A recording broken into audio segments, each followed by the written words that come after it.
Gather round. It's not every day I sit down to make a video like this. An era wasted. I didn't intend to make this a series. I would greatly prefer to have this not be a series because it means the Leafs wasted an entire era. And I don't love it, I'm gonna be honest. The first one I did was about Phil Kessel, who was traded by the Toronto Maple Leafs, actually roughly around the time that Mitch Marner arrived in the organization when he was drafted in 2015. I didn't expect that video to take off the way that it did, but all these years later, over a decade later, it's one of my most watched things. Because Phil Kessel was a Leaf for quite a while, or at least it felt like it. He had been through a lot. And for a player who was as good as Phil Kessel, scored as much as Phil Kessel, it felt like an era wasted to have him accomplish really nothing with the Toronto Maple Leafs. No player since Phil Kessel has earned an era-wasted video like Mitch Marner. But first, today's video is brought to you by Rinse. While we wait to see what players are gonna wear next season,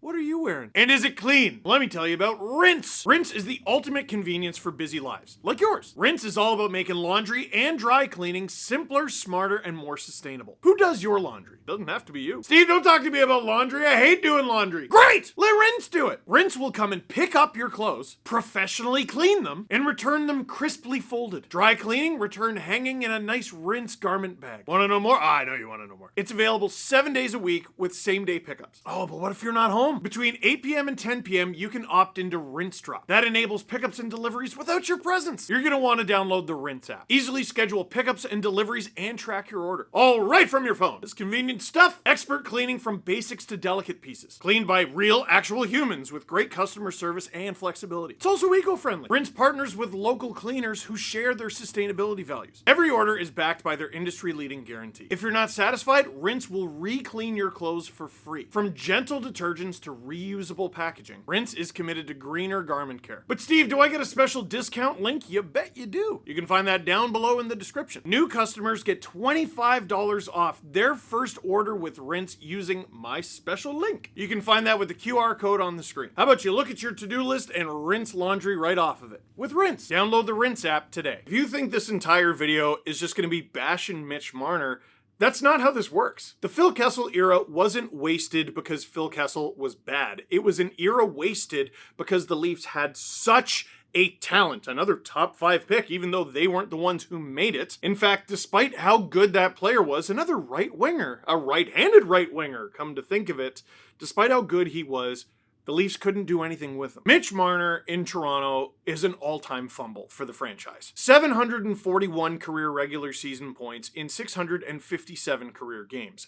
All with the Leafs. A 2-time All-Star. Both times as a Leaf. One of those times in Toronto. Fastest player in Leafs history to reach 600 points. The Leafs have been around for over a century, and no one's done it faster than Mitch. Not Willie, not Austin, no one. And he is fourth all-time in assists in Leafs franchise history. And despite the fact that he's fourth, I'm sure you'll talk to people in his camp that would insist that he should be first. Oh, more on that later. But after all that, Mitch Marner is now a Vegas Golden Knight, signing an 8-year, $12 million per season contract with Vegas. The Leafs do get Nicolas Waugh out of the sign and trade with Vegas, which is better than nothing. Since 2020, Nicolas Waugh has more playoff goals than Mitch Marner. Oh, we'll get to that too. That's part of the story, isn't it? But still, it's not a huge return for a guy who should have been a Toronto Maple Leaf for life, should have had a chance to win it all here. Maybe he did. Maybe he had many. Maybe this all should have ended with his jersey in the rafters and his statue on Legends Row. But it won't. So where did everything go wrong? How were things so right, and how did they go so wrong? We're going to examine all of that in this video. Mitch Marner, an era wasted. Where did we first learn about Mitch Marner? For some people, it was during a 2009 documentary on CBC. I'm sure you've seen this photo of Paul Marner, that's Mitch's dad, in his very cozy looking hat. The feature follows 2 hockey parents, one mother, one father, the father being Mitch's father. The other kid in the documentary would end up making the NHL as well. I'll let you check that one out, but don't get distracted. The documentary follows Mitch, who from that age is obviously a very young talent, a very talented young talent. But despite his talents, it features banger quotes such as, "You better get Skating Mitch, I swear to God. At least that's the one that's had the most staying power. That's where some of the public, because I'm sure between 2009 when this was shot and Mitch Marner getting drafted in 2015, some people forgot about Mitch Marner, but some of the public was introduced to him in that moment. But around the Greater Toronto area, Mitch had been playing against the best of the best since childhood. Anecdotally, one day someone shows me, hey, here's a photo of my nephew stopping Mitch Marner on a breakaway when he was 7 years old. His nephew was the goalie for a team full of 7-year-olds that included the likes of Travis Dermott, who made the NHL, Sam Bennett, who just won the Conn Smythe Trophy, and Connor McDavid. Who is Connor McDavid? Imagine having to go head-to-head against Connor McDavid for basically your entire hockey playing life. Well, maybe in that case, pressure makes diamonds. Some of the criticism from the CBC documentary is, oh man, like you're kind of harsh on your kid there. But maybe that's an example of pressure making diamonds. Because for every critic who looks at that documentary and says, gosh, he's a little too harsh, everyone else is like, look at the kid. Turned out okay. Mitch Marner was a prodigy. He had the opportunity to go wherever he wanted. He had a scholarship at the University of Michigan, ended up going to the London Knights of the Ontario Hockey League, where he was a monster. He had 13 goals, 59 points in 64 OHL games the year before he was eligible to be drafted into the NHL. That would, of course, also include 9 points in 9 playoff games. With some of those talented players graduating off of the London Knights roster in Mitch Marner's NHL draft year, he went off. In 63 games, 44 goals, 82 assists, 126 points. Now, in a lot of years, that would probably be good enough to get you selected first overall in the NHL draft. But make no mistake, the 14-15 NHL season featured some disgraceful tanking from all sorts of teams around the NHL because of the unbelievable depth of talent that was available in this draft. The Sabres, Oilers, Coyotes, and even Leafs, with a disgraceful back 2/3 of the season, finished in the bottom depths of the NHL. And the reason they were all tanking so hard wasn't because of Mitch Marner. Not necessarily. Because first overall that season, Connor McDavid. Second overall that season, Jack Eichel. Third overall, Dylan Strome. And you might look at that and go, how did that happen? Oh, he was a teammate, a line mate even, of Connor McDavid. Which left Mitch Marner, the hometown kid, grew up his entire life playing around the Greater Toronto area to get drafted 4th overall by the Toronto Maple Leafs. Apropos of nothing, here's a quote from Paul Marner from a 2018 article from Jonas Siegel in The Athletic. Even though his son had hit the jackpot, landing with his hometown team in the midst of a new and exciting era, Paul Marner seemed focused on what might have been, pondering a universe where 2015 number 1 pick Connor McDavid wasn't in the same cohort as his son. In any other draft, if Connor's not there, you would have been talking about Mitch as first overall pick. Okay, maybe talking about, but does Jack Eichel also not exist in this fantasy universe or what? This Connor McDavid thing feels like it's been a thing for a long time. And I just find that quote very interesting considering Mitch Marner's teammate and potential line mate is Jack Eichel, who went second that year. But forget all that. We're going to speed run through the first few years of Mitch Marner's career, making a couple pit stops, and I'm going to remind you to just hold on to a couple things for later. So, late June 2015, Mitch Marner selected 4th overall by the Toronto Maple Leafs. Late July 2015, Mitch Marner is signed to a contract by the Toronto Maple Leafs. Again, hold on to that. That's July 2015. Marner would not make his debut with the Toronto Maple Leafs until October 2016, over a year later. Now, was there a point in Mitch Marner playing on the 2015-16 Leafs? No, not really. That team had one mission in mind, and that was finish last. Many of the organization's talented young players were either kept in junior or down in the minors where they could develop more, while journeyman veterans could take the bullets up in the big leagues. The 2015-16 Toronto Marlies were despicable despicably stacked. Journeyman tweeners like TJ Brennan and Mark Arcabello led the team in scoring, but get a load of this list of guys underneath them. Brendan Leipzig, Josh Levo, William Nylander, who only played 38 games but still had 45 points, Zach Hyman, Sam Carrick, who's still in the NHL, Matt Fratton, Connor Brown, Nikita Soshnikov, Richard Panik was really good for a little bit, Kasperi Kapanen. Now, Mitch Marner wasn't on that team, but I'm just trying to give you a little window into what the Leafs were like. They were not in the business of winning NHL games. They were in the business of development. They figured the best route for Mitch Marner to go that next season was development. Was he good enough to make that team? I'm going to go with he probably was. But teams do this all the time. Why are you going to waste a year of his ELC? Why are you going to put a really talented player in the lineup when having talent isn't necessarily the goal at the moment? You just picked this kid 4th overall. He's shown unbelievable potential. You're going to leave him in the OHL and you're going to let him dominate. And dominate he most certainly did. 39 goals and 116 points, which was lower than his total the season before, but it was in only 57 games. During the 2016 OHL playoffs, Mitch Marner was a banshee. In 18 games, he had 16 goals, nearly a goal per game. Add to that 28 assists, totaling 44 points in 18 games. That's 2.4 points per game in the playoffs. He won OHL Player of the Year. He won OHL Playoff MVP. Then they went to the Memorial Cup. They won that too. And he won Memorial Cup MVP. That season, Mitch Marner did everything that the Toronto Maple Leafs asked him to do. He went down to the OHL once again, dominated, and won. All around the same time that those OHL playoffs were going on, the Toronto Maple Leafs win the 2016 draft lottery. And a couple months later, the Leafs would select a prodigious American 1st overall by the name of Austin Matthews. Going forward, this is what you got. William Nylander, who's already played a few NHL games and clearly looks ready. Mitch Marner, who hasn't played an NHL game yet, but sure looks ready. And Austin Matthews, who took the road less traveled and actually played a full season of professional men's hockey in Switzerland, who looks NHL ready. They all took the ice for the 2016-17 NHL season and blew all expectations away. Reminder, this was a last place team that these young guys were walking into. One of the Leafs lines was entirely rookies.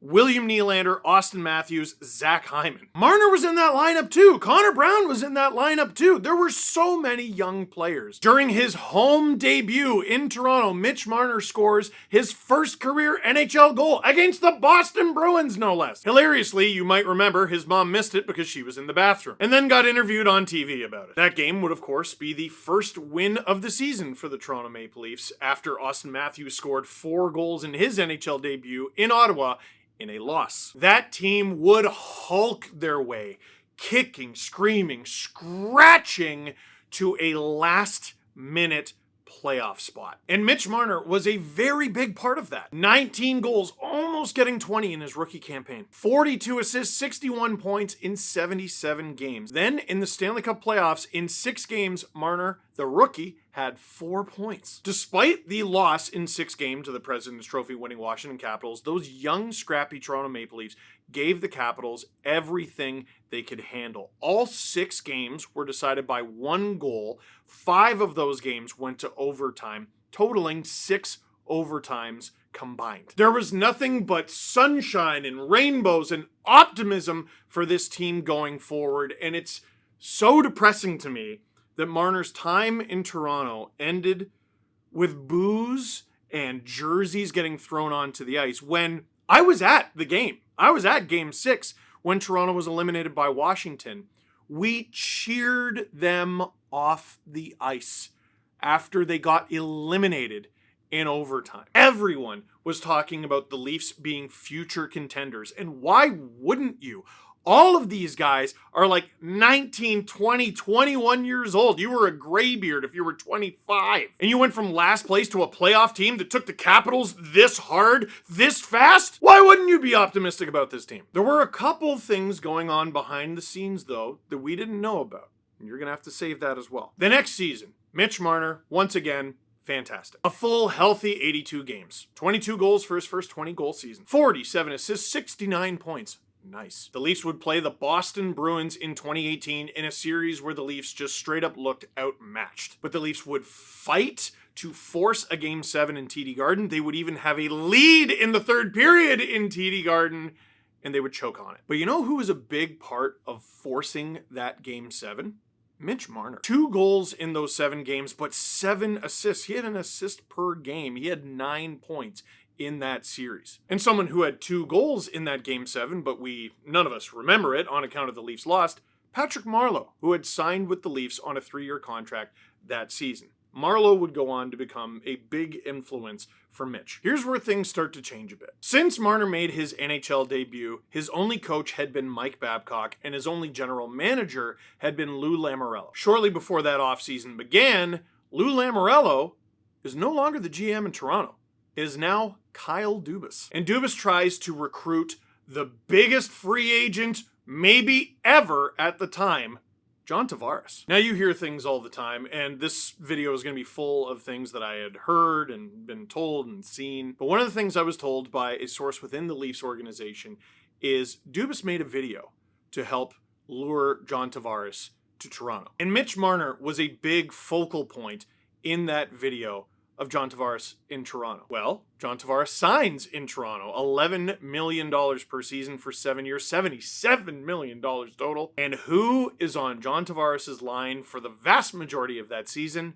Mitch Marner. Marner would have another healthy 82-game season. He would go from 22 goals to 26 goals, but 47 assists to 68, as John Tavares would score 47 goals, and Marner, coming up on the final year of his entry-level contract, threw up 94 points. But remember, Marner is not the only talented young player on this team. William Nylander also needed a contract, and to begin that season, part of the reason Marner got so much gosh darn ice time is because William Nylander wasn't even there. He would sit out the first huge chunk of the season until December in a contract dispute with the Toronto Maple Leafs. And at the 11th hour, right before the cutoff that would have banned William Nylander from playing for the rest of the season, Nylander gets basically everything he wanted. A contract paying him nearly $7 million per season. That goes down in December 2018. Not long after, in early February 2019, Austin Matthews signs his contract extension after scoring 40 goals as a rookie and continuing to score at a blistering pace. That deal paid him $11.634 million against the cap for 5 years. Why 11.634? Because it's an $11.6 million contract that featured an extra $34,000 per season because Matthews' jersey number was 34. But hey, maybe it was an $11.7 million contract and they rounded down, right? Who knows? To me, this is the day that everything changed. And I think that's the case for a lot of fans. Darren Ferris, Mitch Marner's agent, would do an interview with Dave Feschuk of the Toronto Star, where he carved the Maple Leafs for the Austin Matthews contract. Now, before I read those quotes, I want to read you a Marner quote, something that Mitch said with his own lips. In a 2018 article from The Athletic, Mitch Marner talked about contract talks with the Toronto Maple Leafs. Pay attention. My agent and the team is still talking. It's up to them, obviously, to do all that talking for me, Marner said earlier this fall. I just don't want to hear about it until I get told that it's almost ready to go. For me, I just want to go out and play hockey, focus on hockey. If it doesn't happen during the season, then next summer something will happen. I'm sure. It's not a rush for me. I'm just making sure I'm going out there helping this team win. Did you catch it? My agents and the team is still talking. It's up to them, obviously, to do all that talking for me. Your agent represents you, which means the things that they say privately and publicly reflect upon you. On SDPN, we do another show, another podcast with an NHL agent named Alan Walsh. Alan Walsh has represented many NHL stars over the years, including Marc-Andre Fleury. Well, long before Alan did a show with us, Alan posted a picture when there was a dispute between then Vegas coach Pete DeBoer and then Vegas goalie Marc-Andre Fleury. Alan posted a picture of a sword going through Marc-Andre Fleury's back with the name DeBoer chiseled into it. And what people said at the time was, yeah, well, that's not Marc-Andre Fleury saying that. That's his agent. Your agent represents you. You pay them to represent you. At any moment, Marc-Andre Fleury, who has this bubbling, happy persona, could have called up Alan and been like, hey, Don't know if that's the most appropriate thing at the time. We're currently in the playoffs. Maybe delete it. And he didn't! And the argument that I made at the time was, even though Marc-Andre Fleury didn't post that picture himself, he kind of did. Every moment that it stayed up and wasn't taken down, I interpreted, and a lot of people interpreted, as an endorsement of the photo. So when Marner says, my agent and the team is still talking, it's up to them, obviously, to do all that talking for me, I'm like, yeah, exactly. You agree. Your agent talks for you. So you have that in mind, right? Early February 2019, Austin Matthews, hours prior, signs his contract extension, $11.634 million per season with the Toronto Maple Leafs for half a decade. Marner's agent, Darren Ferris, gives an interview in the Toronto Star to Dave Feschuk. That's probably the best contract in the National Hockey League, said Darren Ferris, the agent whose client list includes Maple Leaf star Mitch Marner. There's no team-friendly discount there. Ferris, of course, is keeping close track of such things. Now that Matthews is a rich man, Dave, it's Marner's contract situation that's the focus of Leafland's financial angst. Ferris reiterated his intent to put off negotiations on Marner's contract extension until after the playoffs, but he also took time to sketch out the scenario that brought the Leafs and their leading point getter to their current state of in-season silence. The article also includes quotes like, so far they've been trying to lowball Marner, Ferris said. That's the reason we've come to this point. Nobody else is taking a discount, and now you're asking Marner to take one again? It's nonsense, Ferris said. Mitch already did them a favor on the entry-level deal. Huh? Oh, okay, that's interesting. What was the discount that he took on the first deal, the entry-level contract? The article goes on. Ferris said Marner's entry-level contract, signed under the purview of former general manager Lou Lamoriello, remains a point of contention. While Ferris negotiated so-called Schedule A bonuses for Marner worth a potential $850,000 American dollars annually, the agent said he was told it was blanket club policy not to hand out lucrative Schedule B bonuses, which came with the potential of an additional $2 million in annual earnings. It didn't sit well when it was learned that Matthews signed a deal not long after that included both Schedule A and Schedule B bonuses. Here, maybe we should start with, what the heck is a Schedule B bonus? Here it is on Puckpedia. B-level bonuses. B bonuses are worth a maximum of $2 million, up to $2.5 million for players drafted in 2022 or later. Marner falls into the $2 million camp. And the full amount of the bonus is awarded if any of the following is achieved. Forwards, top 10 in NHL forward goals, assists, points, or points per game. Minimum of 42 games played. Or, if you're on the first or second team, all-star. Then, of course, there's also if you win the Hart, Selke, Richard, Conn Smythe, or Norris. So during his first 3 years in the league, Mitch Marner didn't win any awards. He wasn't a first or a second team all-star, although he was pretty close in his third year of the entry-level deal. Never once in those 3 years did he finish top 10 in goals, points, or points per game. But in the third year of his contract, he did finish top 10 in assists. So can I just say, this was an important thing to the Marner camp, obviously, so I wanted to do my research on it. And I spoke to a bunch of people within the league and people who are very smart about these kinds of things. What a mess. I had one person tell me his contract actually did have Schedule B bonuses in it. I had one person tell me he actually didn't have Schedule B bonuses in it, but it wouldn't have mattered if he had, because he didn't reach any of the criteria in any year to get those bonuses, which, after looking, I don't think is correct, because he did hit the bonus on 1 year, or rather he was top 10 in assists in one of those years. I had one NHL agent, no, it wasn't Alan Walsh, shut up, who said if you can't get your 4th overall pick Schedule B bonuses, you ought to be fired. I had someone point out that prospects in the middle rounds have gotten B bonuses, and I had another person say, hey, look at the players selected in the 2015 NHL draft.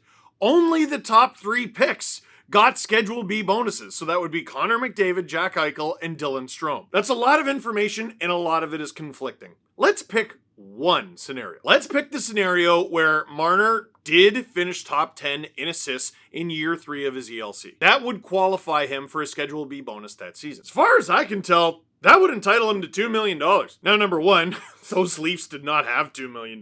They were always above the cap. Number two, you could paint this as the Leafs and Lou Lamoriello being big meanies for saying, hey, you can't have Schedule B bonuses.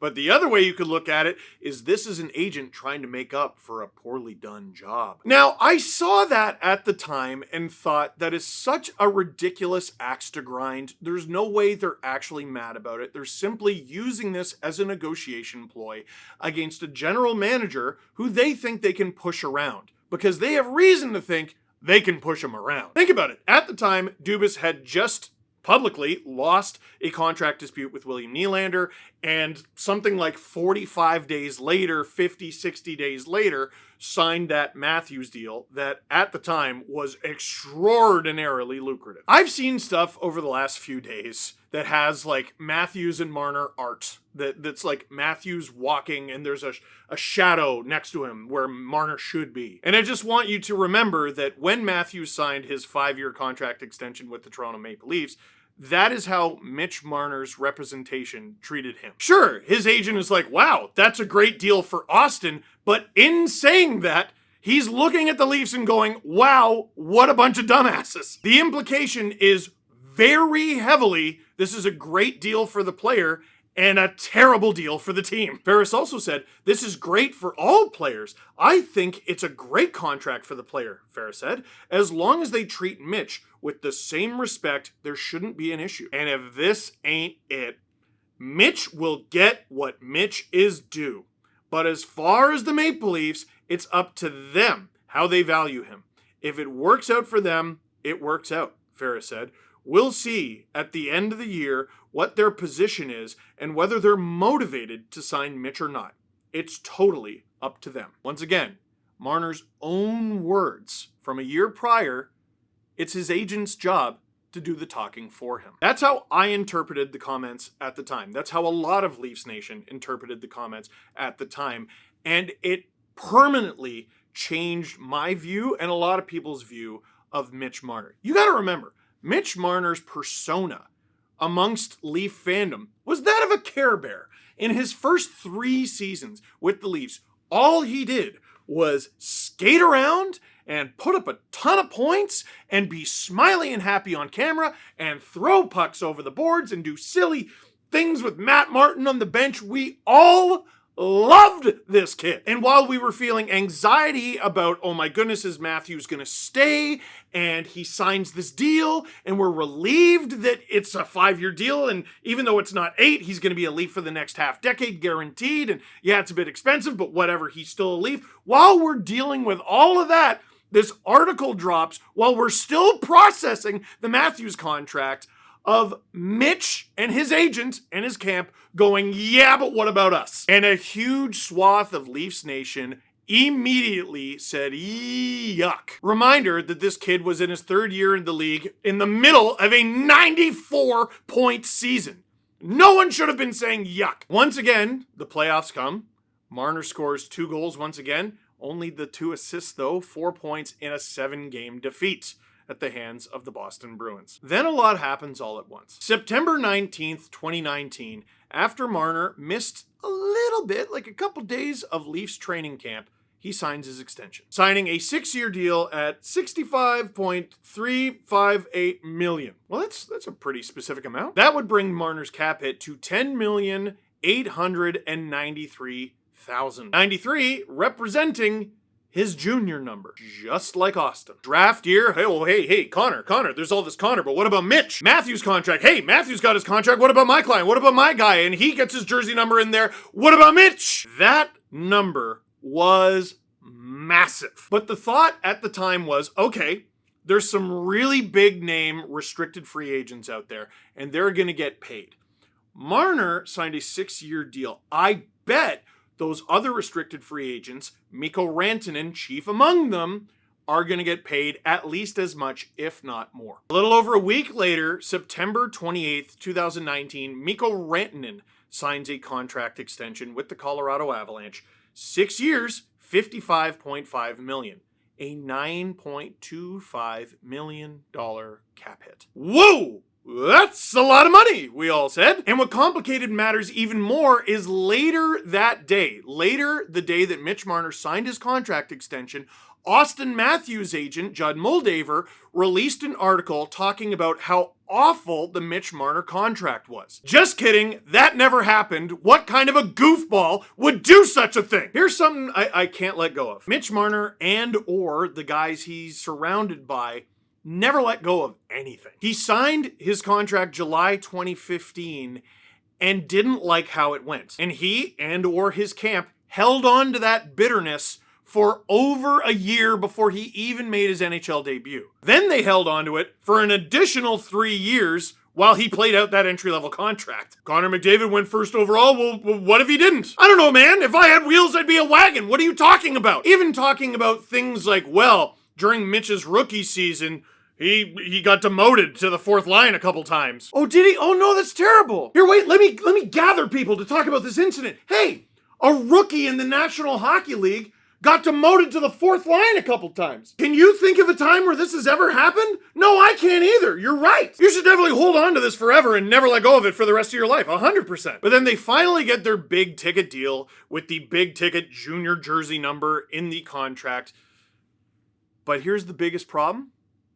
The Leafs weren't very good. Marner was fine. He scored at a 93-point pace, but the team was not very good. In fact, they were so bad, Mike Babcock got fired. And part of the fallout from the Mike Babcock firing was that a story came out. Now, there's no end to the stories of Mike Babcock being just generally kind of a not nice guy. At minimum, he was kind of a huge jerk. And at maximum, he was a power-hungry maniac who abused that power. The story comes out where he goes up to Mitch Marner as a rookie and tells him to write a list of the hardest working players, hardest working and least hardest working. Babcock then shows that list to the players who were referred to on that list, including Tyler Bozak and Nazem Kadri. Obviously, humiliating a very young Mitch Marner in the process. A story that obviously, understandably, garnered a lot of sympathy from Marner. Even I, who hated the way that his contract was played out publicly, thought, you know what?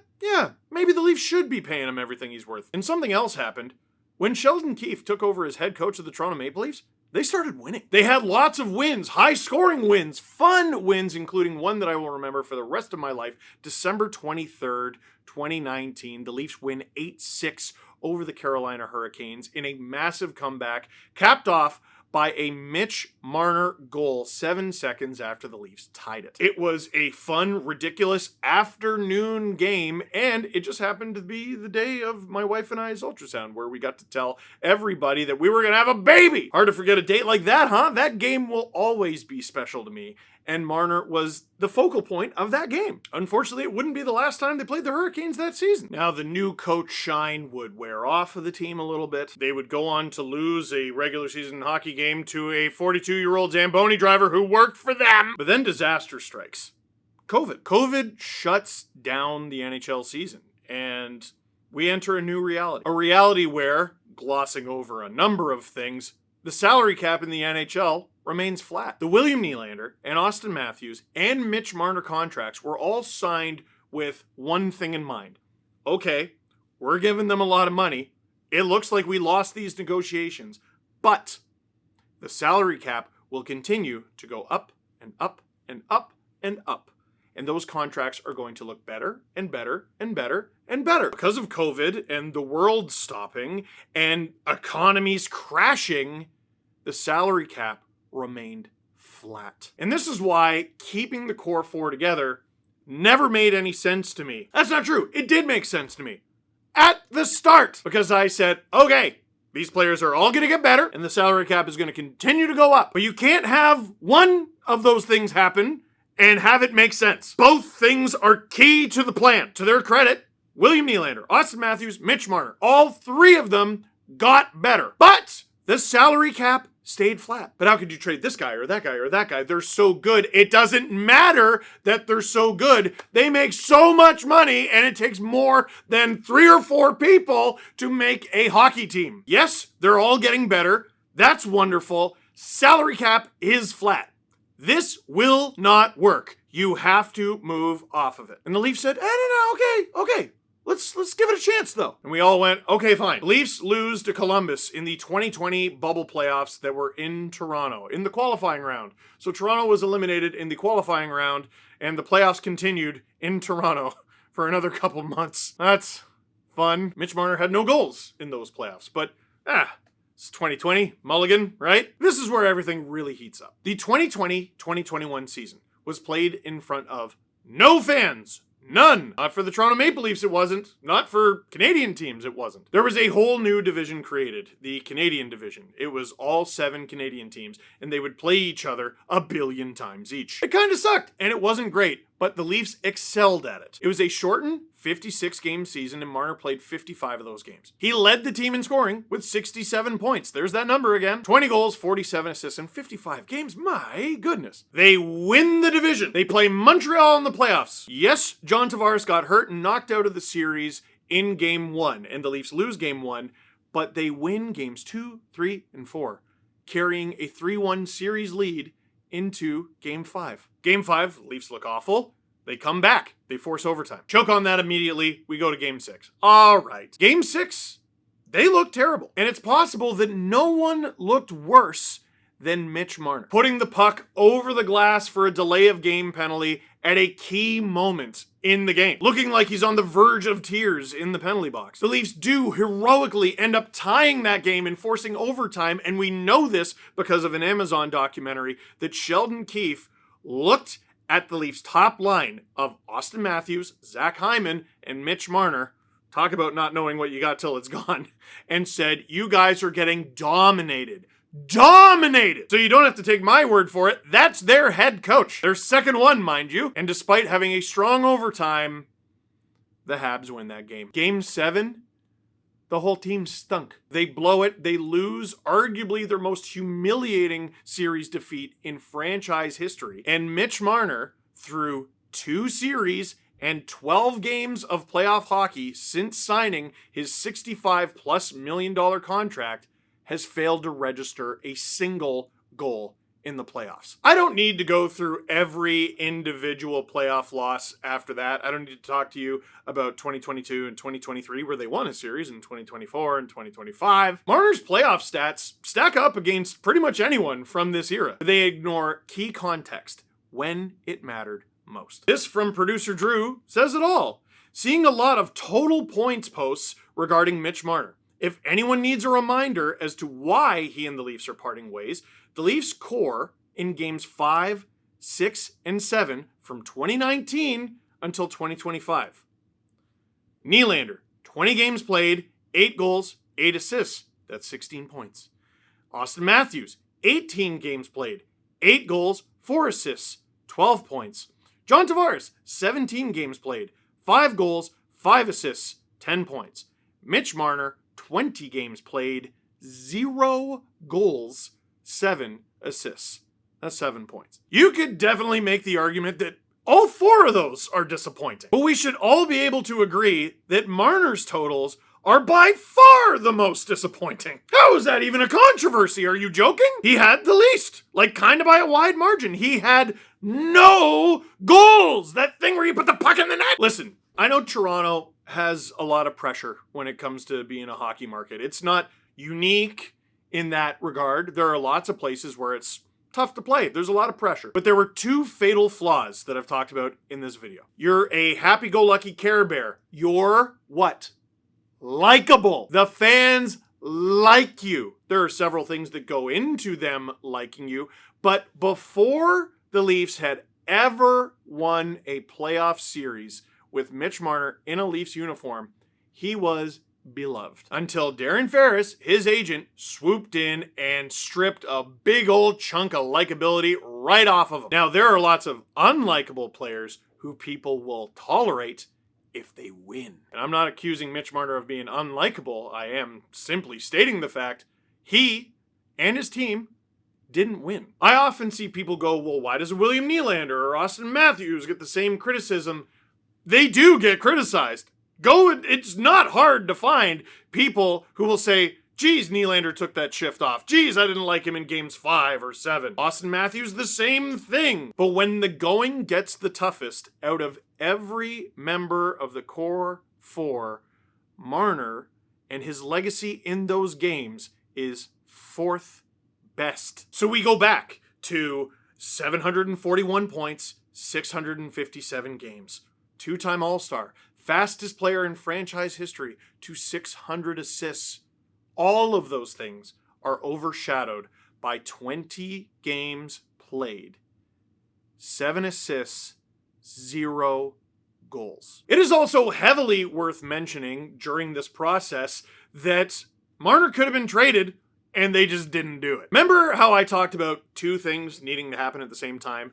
William Nylander, Austin Matthews, and Mitch Marner all getting better and the cap going up, but then the cap didn't go up. You have the 2020 bubble playoffs, and you fail. You have the 2021 sort of bubble playoffs, and you fail. For heaven's sake, you even had the 2022 playoffs against Tampa, and you fail. You finally beat Tampa in 2023, only to get smacked in the second round by Florida in 2023. This is a key moment for Marner and for the franchise, because Dubas' 6-year contract that he gave Mitch Marner had a full no-move clause that kicked in July 1st, 2023. At the last press conference Dubas ever gave as Toronto Maple Leafs general manager, Kyle Dubas says he is interested in doing anything this offseason to win a cup. Uses the Panthers and Flames blockbuster of July as an example.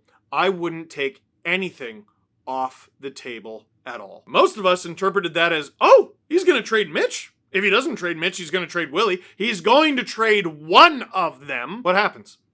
Hours later, Brendan Shanahan fires Kyle Dubas. He hires Brad Treliving. Marner's full no-move clause kicks in. Oh, okay, so I guess they're not trading him. I mean, they can try, but he can just say no, which means they're going to trade William Nylander, who they very much did not trade, and then sign to an extension, also with a full no-move clause. The team very, very, very extraordinarily had to move off of the core 4, and they absolutely refused to do so until today, 2025.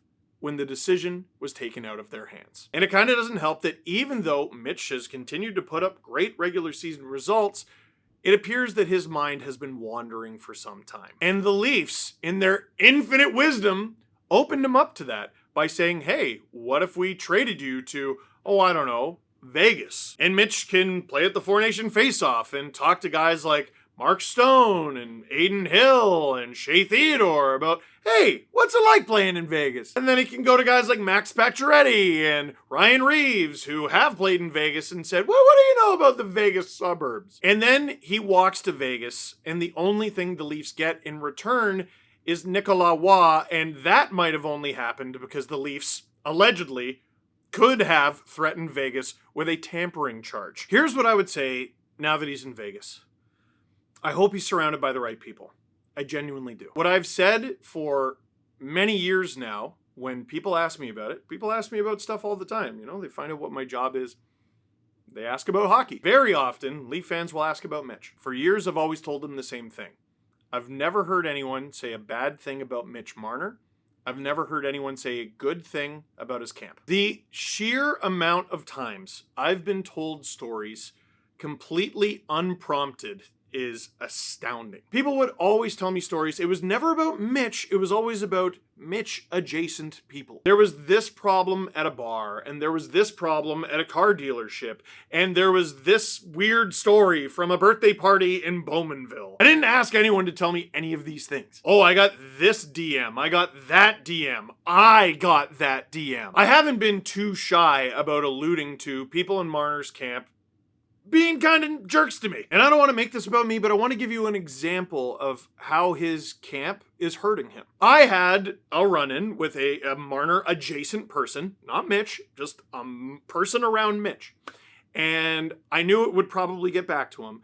And that worried me. I worked at Sportsnet, and I knew at some point I would probably have to talk to Mitch Marner, and it would have to be a fun, jokey video because that's what I do. And what if he doesn't want to play ball? Sure enough, Leafs Media Day one year. It was either 2022 or 2023. It was after the Montreal series and all the criticism he took, some of that from me. He walks into the room at the Leafs practice facility and he looks me in the eye and he goes, Steve. I look back at him. I go, Mitch. We shake hands. He sits down. We do an interview. It's a lovely time. We're smiling. We're joking. He plays ball for the camera. We take a picture. We shake hands and he goes on his merry way. And I left the arena that day really taken aback by how professional Mitch was. I don't think he likes me very much. I don't think he likes most people in the media very much. I know the people around him hate the Toronto media with a visceral, fiery passion. And yet, Mitch came in, he had a job to do, and he did it professionally and pleasantly. And I left the building that day going, what a pro. And the actions of so many people around him, since I had that very lovely, pleasant experience with Mitch, all their actions did was say, yeah, he might be professional. We're not. Always complaining, always something to be angry about. And it's a shame. You talk about playing for your childhood team. Okay, forget being a Leaf even. This Vegas contract will take Marner's career earnings to something in the neighborhood of 163 million US dollars.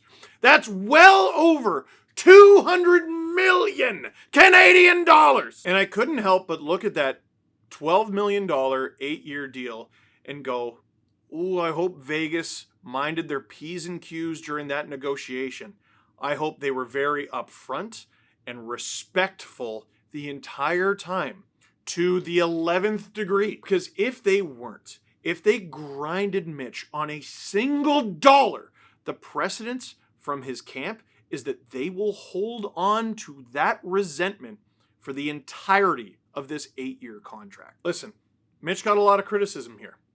I know that's not fun. Dude, I don't like when I get piled on online and I get a fraction, a micro fraction of what Mitch gets. I'll likely never know a day in my life where I face a regular day of the pressure that he does. I also won't have 200 mil, but I digress. Also, side note, some people have brought up the carjacking that he was involved in a few years ago. Yeah, that was bad. That was really bad. This shouldn't have happened and it was very bad. But that wasn't some crazy fan going, your expected goals per 60 aren't good enough. No, that was a carjacker. Please don't commit crimes. Crimes are bad. All that ridiculousness aside, it was very ugly at the end. I mean, the beer and the jerseys on the ice during Mitch Marner's last game in Toronto in a Leaf uniform where he got booed out of the building that he grew up cheering in. None of this should have happened. None of this should have ever happened. And there are many people to blame for it. Some of them well above Mitch's head. Some of them on the payroll. Will things go better for Mitch Marner in Vegas?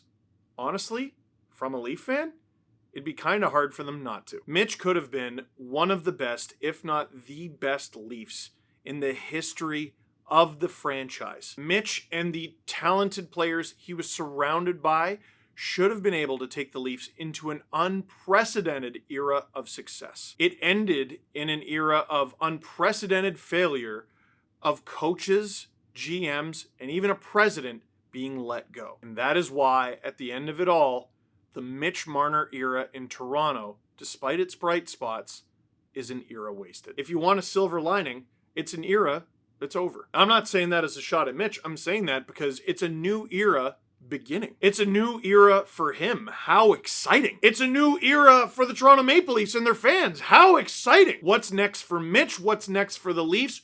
Who knows? But this partnership probably shouldn't have continued, and now it won't. And it's a breakup that, ideally, both parties benefit from. So, what do you think of this gargantuan video? What do you think? What did you learn from this? What do you wish was included? What are your thoughts? Let me know in the comment box down below. And let me just say this, Steve, you didn't talk about management very much in this video. Don't worry. The Shanaplan era wasted video is next. But for now, that is it for this one. Thank you very much for watching. Click like if you like this video. Click subscribe if you really liked it. Tell all your friends. Sometimes change is good.